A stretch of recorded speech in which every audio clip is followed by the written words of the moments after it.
Традиционално, како и секоја година на Велики четврток, членките од Сдруженијето Прерадба од Прилеп ги вапсаа јајцата за големиот христијански празник Великден. Според обичајот на прилепските домаќинки, уште пред изгрејсонце прво се вапсувале 3 јајца. Секој од нив си имало своја символика. Првото вапсано јајце го викале Божјарче, бидејќи било посветено на Господ. И откако ќе се вапсало, се ставало на црвена подлога, а потоа на прозорец, за да го огрее првиот сончев зрак.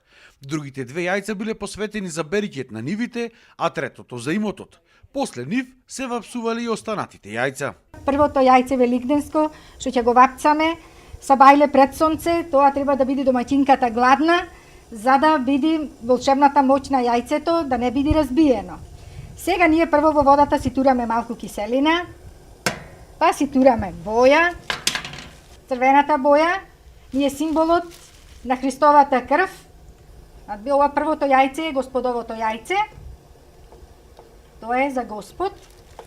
Јајцето првото се става на црвено и се става првите зраци да го видат јајцето црвено. Ова второто јајце е за домаќинот, та третото јајце е за берикет во домот и за среќа во домот на домаќините кај што се вапцува јајцата. Во Прилеп за Велики четврток се практикуваат и други обичаи.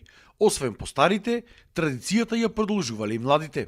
Од кога ќе ги вапсаме јајцата на Сабајлево на Вели четврток, рано, после друг кој ќе стана децата, ги капиме со јајцето, на лице му ќе го затријаме, му велиме црвено, бело, весело, здраво и живо да бидиш. И деца како деца се радува и тоа деце прави. Од секогаш нашите мајки така правеле, така и ние, така и нашите деца, черки ги учиме да прават на децата. Во последно време баш многу младите се заинтересирани за детиве.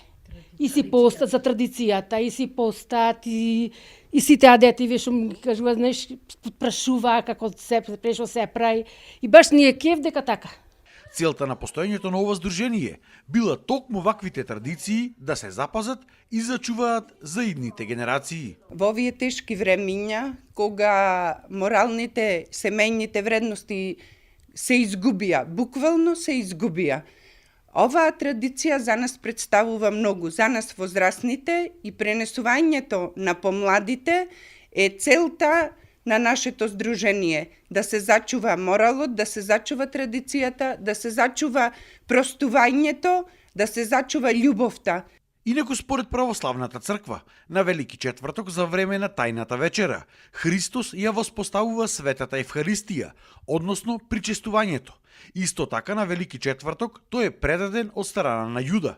Утре е пак Велики петок, кога верниците ги посетуваат црквите за да се поклонат на плаштеницата на која што е насликано положеното тело на Исус Христос.